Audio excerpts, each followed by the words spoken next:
माननीय सदस्य लालजी वर्मा जी ने बहुत महत्वपूर्ण विषय उठाया है और ये महत्वपूर्ण इसलिए बन जाता है कि सामान्य बीमारियों का भी इलाज अस्पतालों में नहीं है और जिस तरह की सूचनाएं हर दिन मिलती हैं और अस्पतालों की जो तस्वीरें देखने को अखबार में मिलती हैं, बड़ा दुख होता है कि आपकी पार्टी के नेता, पूर्व सांसद, उनके बेटे को हॉस्पिटल में एडमिशन ही नहीं हुआ। वो एक अस्पताल से दूसरे अस्पताल और दूसरे अस्पताल के बाद सबसे प्रीमियर हॉस्पिटल या सबसे प्रेस्टिजियस इंस्टीट्यूशन में गए और स्ट्रेचर पे पड़ा रहा उनका बेटा, उसकी जान चली गई। अध्यक्ष महोदय, सरकार ने क्या किया? सरकार अगर जिम्मेदारी समझती तो क्या माननीय सदस्यों की कमेटी नहीं बन सकती थी?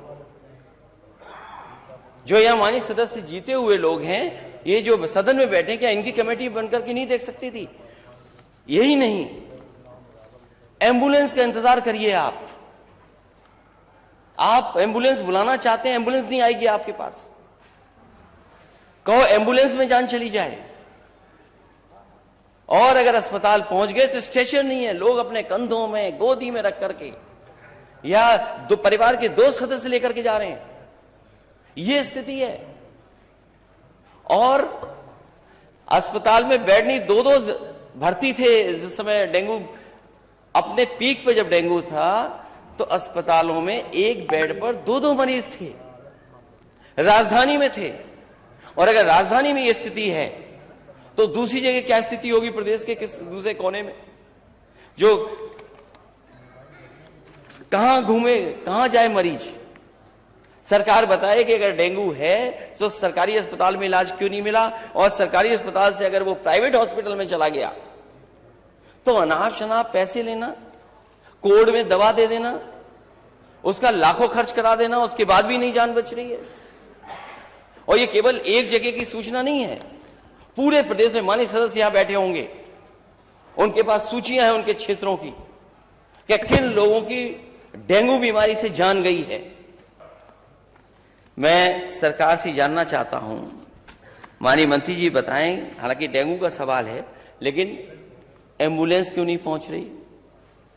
अस्पताल में पहुंच जाए तो स्टेशन नहीं मिल रही, एडमिट हो जाए जैसे तैसे कई चक्कर काट करके, जांचें करा करके, तो बिस्तर नहीं मिल रहा, बिस्तर पे इलाज कराना पड़ रहा है उसको, एक ही बिस्तर पे दो लोगों को। आखिर जिम्मेदारी किसकी थी? इतनी जानों की जाने की जिम्मेदारी किसकी है?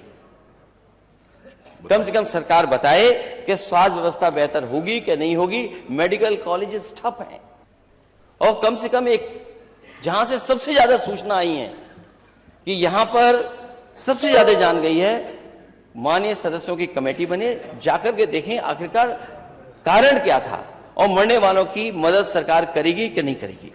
धन्यवाद। नहीं, आपका अगर कोई विषय, क्योंकि आपका नाम है, अगर कोई विषय ना आया हो तो उसके ऊपर आप बोलिए। हैं? नहीं, अलग से कोई नहीं लिया गया, इसे ही लिया गया, अलग कुछ नहीं लिया गया। इसमें अगर आपका कोई विषय ना माननीय नेता प्रतिपक्ष ने रखा हो, वर्मा जी ने ना रखा हो, तो केवल आप बोल सकते हैं। वहां की स्थिति क्या? 322 हॉस्पिटल कोरोना तो नेता प्रतिपक्ष ने पूरी बात बता दी। प्राइवेट 322 हॉस्पिटल, आप उनके मानक चेक करवा लीजिए। कोई वहां पर कोई फैसिलिटी, कोई आरएमओ नहीं है, कोई डॉक्टर फैसिलिटी नहीं है, लैब टेक्नीशियन नहीं है, नर्सिंग स्टाफ नहीं है। अब प्राइवेट हॉस्पिटल में क्या है क्या नहीं है उसकी सूची नहीं होगी, आप लिख के देंगे तो उसकी जानकारी करवाएंगे। जी प्लीज। है, अगर माननीय सदस्य किसी बात को उठा रहे हैं तो सरकार और वहां के अधिकारी मिलकर के, नर्सिंग होम के साथ मिलकर के जो न्याय मिलना चाहिए, जो मरीज को इलाज मिलना चाहिए, वो इलाज दे नहीं रहे हैं। जो अगर आवाज उठा रहा है तो उसके साथ के आप मुकदमे दर्ज करा रहे हैं। तो ये कहां का? मैंने नेता प्रतिपक्ष, मैंने ये निवेदन किया है आपके द्वारा, माननीय नेता प्रतिपक्ष के द्वारा, माननीय लालजी वर्मा जी के द्वारा पूरा विषय आ गया। अब कोई इंडिविजुअल विषय है तो मैंने ये नहीं कहा, मैंने कहा आप लिख के दे दीजिए, मैं संसदीय कार्य मंत्री जी के पास भेज उसको दिखवा लूंगा। मैंने उसको डिनाई नहीं किया।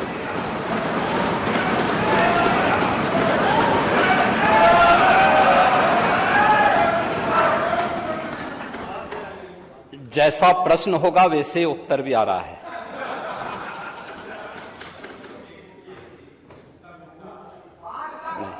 शांति सुनिए। प्रश्न ही उल्टा था,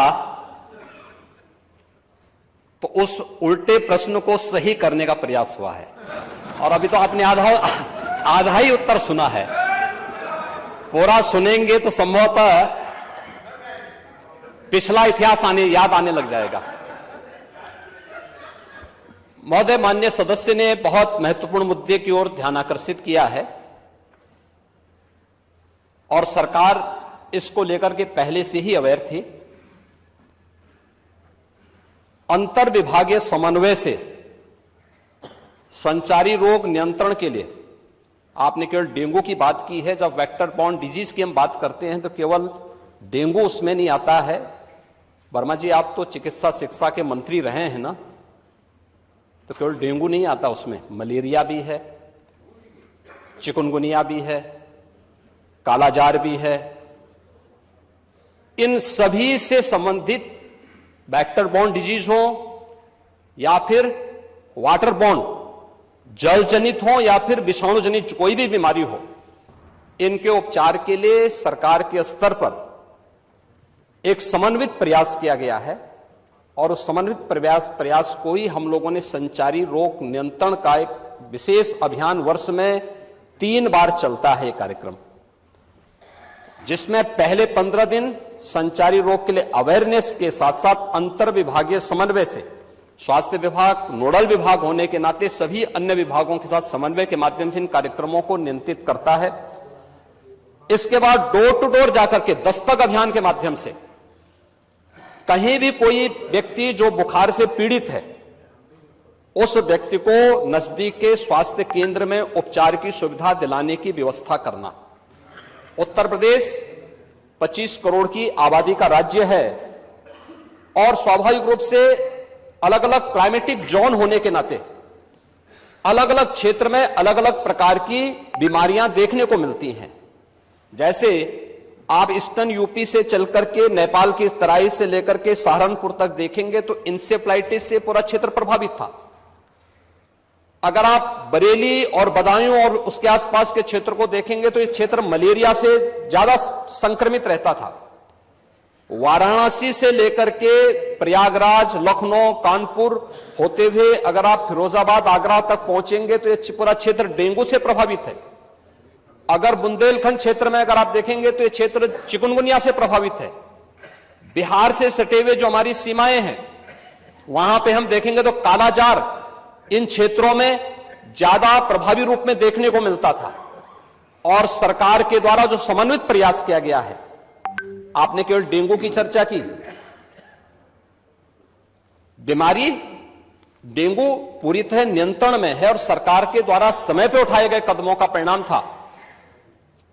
एक प्रकार का ये फ्लू हो गया है, फ्लू है, आता है, इसका एक अपना एक साइकिल इसका होता है। लेकिन मुझे आश्चर्य होता है कि जो सदस्य यहां पे प्रश्न उठा रहे थे, आप एक बहुत सीनियर सदस्य हैं, वो तो जब चिल्ला रहे थे तो मुझे उनके स्वास्थ्य की भी चिंता हो रही थी, रविदास मल्होत्रा जी की। उसको आपने जो बात कही है वह ब्लड ट्रिप नहीं था, उसको प्लेटलेट्स कहते हैं, ठीक है ना, प्लेटलेट्स कहते हैं। और वह पर्याप्त मात्रा में हर जनपद में आज के दिन पे उपलब्ध है। ब्लड सेपरेटर यूनिट, पहले होता क्या था कि हम होल ब्लड चढ़ाते थे। हर एक पेशेंट पे होल ब्लड की आवश्यकता नहीं, खासतौर पर वायरल जनित जो ये बीमारियां होती हैं जिसमें डेंगू है या बहुत सारे ऐसे वायरस आते हैं जो प्लेटलेट्स काउंट को कम करती हैं। उन स्थितियों में प्लेटलेट्स की अतिरिक्त आपूर्ति के लिए उस व्यक्ति को उसको बाहर से चढ़ानी पड़ती है।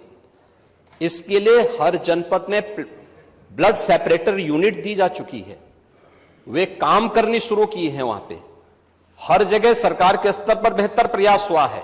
और जहां तक नेता प्रतिपक्ष के द्वारा यह कहा जाना कि साहब प्राइवेट हॉस्पिटल में, याद रखना डबल इंजन की सरकार है, ये केवल बोलती नहीं करके दिखाती भी है। प्रदेश के अंदर 10 करोड़ लोगों को आयुष्मान भारत और मुख्यमंत्री जन आरोग्य योजना के अंतर्गत 5 लाख रुपए सालाना स्वास्थ्य बीमा का कवर भी ये सरकार उपलब्ध करा रही है। वह किसी भी पैनल्ड हॉस्पिटल में, वह सरकारी हो सरकारी में सारी सुविधाएं फ्री में हैं, लेकिन किसी भी प्राइवेट हॉस्पिटल में जाता है तो वहां वे सुविधाएं मिल रही हैं। और ये पूरा सदन गवाह है कि हर माननीय सदस्य को इस सदन के द्वारा अपनी निधि से ही 25 लाख रुपए सालाना देने का अधिकार दिया गया है। और यही नहीं, मुख्यमंत्री राहत कोष से हम चेहरा देख करके पैसा नहीं देते हैं। कोई भी व्यक्ति जो भी आवेदन करता है, कोई भी पीड़ित हो, उसकी जाति, उसका मत, उसका मजहब नहीं देखा जाता है, बल्कि वो पीड़ित राज्य का नागरिक है। उसको प्रदेश में, देश में या दुनिया में जहां कहीं अच्छी स्वास्थ्य की सुविधा मिलती है, और सुविधा के लिए मुख्यमंत्री राहत कोष से भी हम पैसा देने में कोई कोताही, तमाम मान्य सदस्य विपक्ष में बैठे हुए हैं, वो हर व्यक्ति इस बात को कह सकता है। उनके प्रस्ताव आते हैं बिना किसी भेदभाव के, हमने उसके लिए भी धनराशि उपलब्ध कराई है। आयुष्मान भारत और मुख्यमंत्री जन आरोग्य योजना भी है। हम आभारी हैं आदरणीय प्रधानमंत्री जी के, जिन्होंने आयुष्मान भारत जैसी योजना दी, जिसमें हर गरीब से गरीब व्यक्ति भी आज अपना उपचार किसी भी अच्छे कॉर्पोरेट हॉस्पिटल में भी करा सकता है, और देश में भी करा सकता है, दुनिया में भी कहीं करा सकता है। हर वर्ष की सुविधा उसको मिली है। मुख्यमंत्री जन आरोग्य योजना की सुविधा भी उसे दी गई है।